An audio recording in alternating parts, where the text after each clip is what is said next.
Bonjour à tous, ici Juliette du blog fricocotte.com. Je vous retrouve pour une nouvelle vidéo concernant mon mois de régime anti-candidose. Je vais vous détailler mes repas sur la journée d'hier, donc vendredi 4 octobre, la journée 4. Alors d'abord au niveau de ma santé ça va beaucoup mieux, le rhume est quasiment parti, j'ai plus du tout d'inconfort. Donc je fais ce petit retour parce que j'en avais parlé dans la précédente vidéo. Et au niveau de ma forme physique, mentale, tout va bien. Donc encore une fois je ferai le bilan à la fin, mais ça c'est résolu.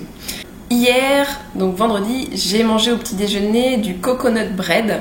Donc je l'avais fait un petit peu avant dans la semaine et je vais partager la recette sur le blog quand je l'aurai finalisé, c'est-à-dire que je vais faire des nouveaux tests pour l'optimiser au maximum, voir comment on peut la rendre encore plus savoureuse.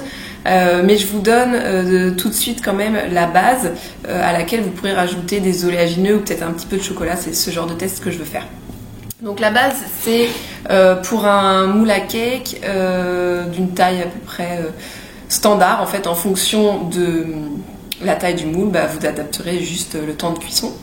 C'est 100 g de farine de coco, 50 g d'huile végétale de coco, 6 œufs, 200 ml de lait végétal et une cuillère à café de levure. Vous ajoutez à ça, moi c'est ce que j'ai pas fait et ça manquait, vous ajoutez à ça 2 cuillères à soupe de xylitol. Si jamais vous voulez faire autrement, effectivement, mettre que du chocolat ou que des oléagineux, pourquoi pas, ça aura quand même pas du tout goût de sucre. Donc j'ai mangé ça au petit déjeuner. Alors je vous ai pas dit le temps de cuisson, pardon. Donc moi j'avais 25 minutes de cuisson à peu près, mais je crois que mon four chauffe très fort.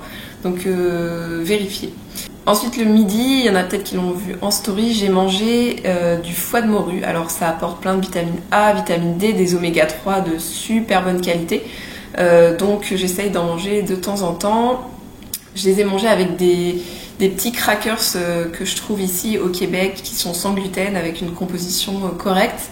Vous auriez pu, si vous voulez faire le même genre de repas, les manger avec des galettes de sarrasin, du pain des fleurs. Et j'avais tartiné en dessous de la betterave mixée. Donc je le fais souvent, ça se marie bien je trouve avec tout ce qui est sardines, maquereau ou foie de morue. Je mets un petit peu de sel, de poivre et du persil. Et j'avais rajouté du chou rouge, puisqu'il m'en restait de la veille. Donc du chou rouge cuit à la vapeur pour que ce soit plus digeste, et avec un peu de cannelle et de muscade.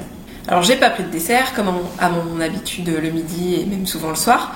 Et en fait j'ai eu rapidement faim. Alors j'étais pas très étonnée parce que le foie de morue c'est très gras. Du coup j'en ai pas mangé énormément, j'en ai mangé à peu près 60 grammes.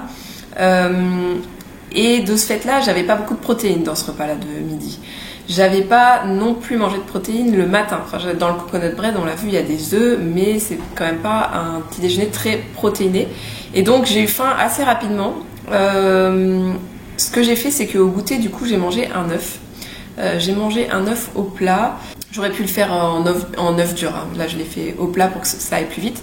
J'ai mangé ça parce que je savais que le soir, j'allais au restaurant et que du coup, j'allais manger végétarien. Parce que c'est un restaurant où il n'y a pas forcément de viande biologique. Donc du coup, voilà, j'ai eu vraiment faim l'après-midi et quand c'est ça, la réaction à avoir, j'avais même un peu envie de sucre. J'ai vu un enfant manger des barquettes à la fraise, j'avoue que ça m'a donné faim. Le réflexe quand c'est ça, si ça vous arrive, c'est vous compensez par des protéines. Ou en tout cas, sans doute que vous n'avez pas mangé assez de protéines dans votre début de journée. Moi, quand je commence le petit déjeuner avec des protéines, je suis sûre que dans la journée, j'ai pas envie de sucre, j'ai pas de fringale. C'est un truc qui marche super bien, j'en ai parlé dans la vidéo sur le petit déjeuner. Donc ayez ce réflexe-là, là c'est ce que je me suis dit au goûter, surtout je me suis dit le soir, je vais pas manger de protéines animales, donc hop, un œuf au goûter. Après, donc j'ai eu la chance d'aller au restaurant, je suis allée dans un restaurant libanais, c'était vraiment très très bon. En fait, je le connais déjà ce restaurant. J'ai pris du houmous et du riz, donc c'est deux choses qui sont à la carte, et une salade, donc ça fait un repas très équilibré. Alors la salade, j'avais peur que la vinaigrette soit un peu sucrée, il me semble de mémoire que c'est un petit peu sucré, donc j'ai demandé que ce soit juste de l'huile d'olive. Et c'était vraiment parfait. Je pense que l'association riz, houmous, légumes, c'est vraiment bien, j'en ai déjà parlé. Ça apporte des protéines végétales et on a les légumes avec les crudités, c'est vraiment pas mal. Et bon, je me suis régalée parce que c'est un excellent restaurant. Voilà, j'espère que cette vidéo aura pu vous aider. Si c'est le cas, vous pouvez mettre un petit like, c'est toujours apprécié. Et vous pouvez vous abonner à ma chaîne si vous voulez la suite de mon mois de régime. On se retrouve aussi, si vous le souhaitez, sur le blog fricocotte.com ou sur les réseaux sociaux, Facebook et Instagram. Mes pages s'appellent Fricocotte. À très bientôt et courage si vous luttez en ce moment contre la candidose, je pense bien à vous.